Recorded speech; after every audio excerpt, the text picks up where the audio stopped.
Hello and welcome to Encore. Today we're talking movies, top of the bill. A tale of biblical proportions. As Darren Aronofsky's film Noah hits cinema screens, we ask if the flood story is all right or all wet. Plus, a hell-raising tale that will make your stomach turn. We look at the film that shows you the Mexican drug trade fallout is even worse than you thought. And Man vs. Machine, 1980s style. American independent filmmaker Andrew Bujalski puts nerds in the spotlight. To help us dissect all of this, our cinema critic Lisa Nesselson is here, so let's get started.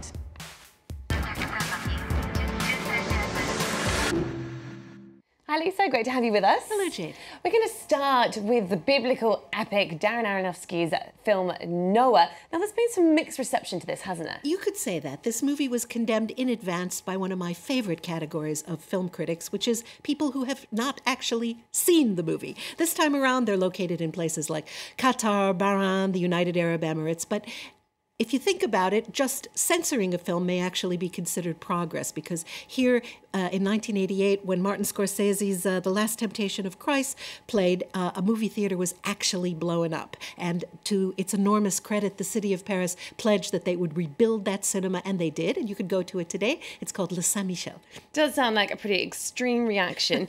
But there's other people who have been against this film, and the religious right in the US, for example, took issue with Darren Aronofsky's latest creation, haven't they? Of course they did. But, you know, they're a powerful segment of the population in the U.S., and that goes for turning out in droves for a movie or boycotting it. I don't think St. Michael, that bombed cinema's namesake, or indeed Jesus himself, would think that, you know, that's a good response to blow up a theater. I think even throwing popcorn at the screen might be considered unchristian in some quarters. But as for Aronofsky's take on a few pages in Genesis, personally, I don't find it disrespectful. And as a spectacle, it's pretty entertaining. Let's take a look.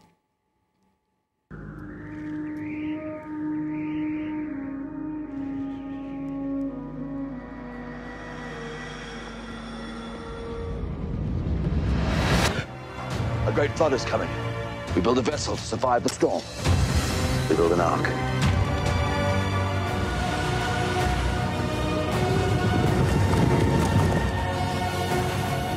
It begins. Certainly it seems like quite an intense film, but this is just the latest one that Darren Aronofsky has written and directed, but the main character seems a bit delusional, could we say? Oh, just a bit. You know, Aronofsky's previous film was Black Swan, which starred Natalie Portman as a ballet dancer who cracks under the pressure of being faithful to her craft and a very demanding role. And Noah stars Russell Crowe as a guy who more or less cracks under the pressure of having been cast or believing he's been cast by the creator in the role of hard-nosed patriarch in charge of rescuing a bunch of innocent animals from a lot of water. He can't make up his mind about whether the job description includes assuring the continuation of the human race once that weather improves. It's a pretty big job there. But I know there's also been a lot of debate about how accurate the film portrayal is. Well, I don't think we need to worry about how authentic this movie is or is not, because there's a disclaimer at the end of the film that tells us that all the characters are fictitious, and if they bear any resemblance to actual people, locations, or events, that's completely fortuitous. And why does this matter? Because if you've burdened one of your sons with the name Ham, like Noah did, and then like you won't let him have a girlfriend, well, that is like totally a coincidence, and there is no point in trying to sue the movie studio for ripping off what really happened in like your life. That's it. I like the solution the film provides for how Noah and his small family actually built this enormous ark, this sailing vessel that holds so many animals, and I like the way it pits two worldviews against each other. That would be unwavering faith in a so-called creator, come what may, versus a completely secular, grab-it-while-you-can approach that declares that if ever there was a God, he has perhaps abandoned us. All right, well, Francois Katz Renaud Lefort actually spoke to Darren Aronofsky about how he spun a 2-hour and 19-minute film from a few pages in the Bible. This is what he had to say. Well, you know, there's not much of a character of Noah in the Bible. There's only 4 chapters in Genesis, and there isn't really that much description. But, you know, the creator in the story in Genesis actually has a character arc.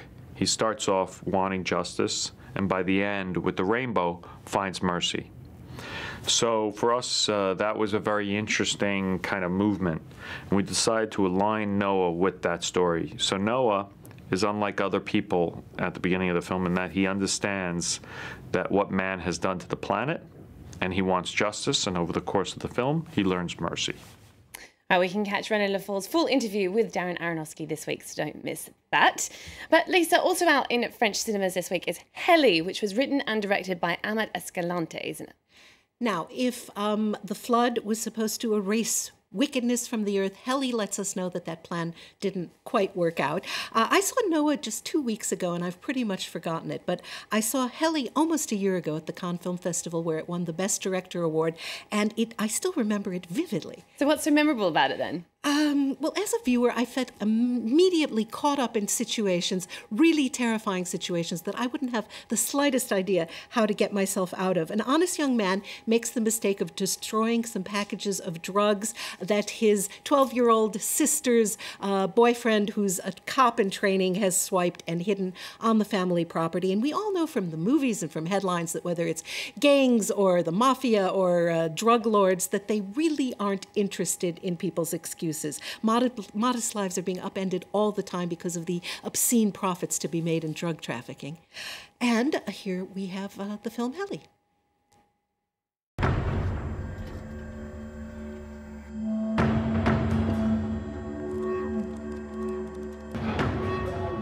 ¿No me quieres?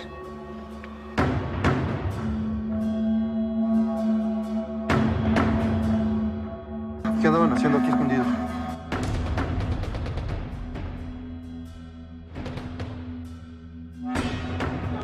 ¡Levanta las manos! Digo la verdad, quién sabe qué le vaya a pasar a mi hermano. Certainly looks like a pretty heavy, full-on film. I hear there's a torture scene in real time that's pretty hard to watch.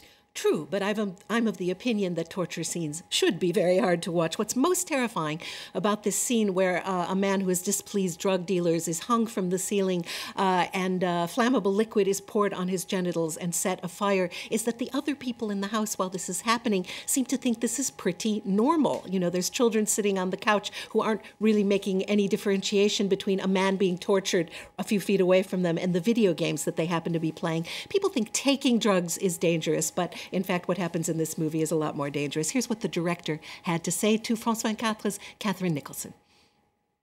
If I'm going to show these things that I want to talk about because it's something that's happening and I'm drawn to it and some of my conscience is, you know, up at night thinking about it, reading it, I don't want to show it in the way that they show it in Hollywood or glamorise. All right, let's move on to something lighter in tone now. Computer chess, no floods, no torture in this film, is it? Nope, you're not disappointed, I hope. American independent filmmaker Andrew Bujalski has pulled off something resoundingly peculiar and I think very, very funny in this movie, which puts smart nerds really in the spotlight. It's set in the early 1980s in a motel where teams of computer programmers are trying hard to beat a human at chess. And in counterpoint to these geeky brains, the facility is also hosting a hands-on encounter group, very hippy-dippy, touchy-feeling. So the film is an affectionate portrait of a specific time with two groups searching for answers. Let's take a look. Two sides, different colors. One of them's got to win, one of them's got to lose. I greet you for our annual North American Computer Chess Tournament. I present you with the best and the brightest. War is death. Hell is pain. Chess is victory. You want to know the real future of computers? Tell me. Dating. What, you mean computers are going to start dating each other?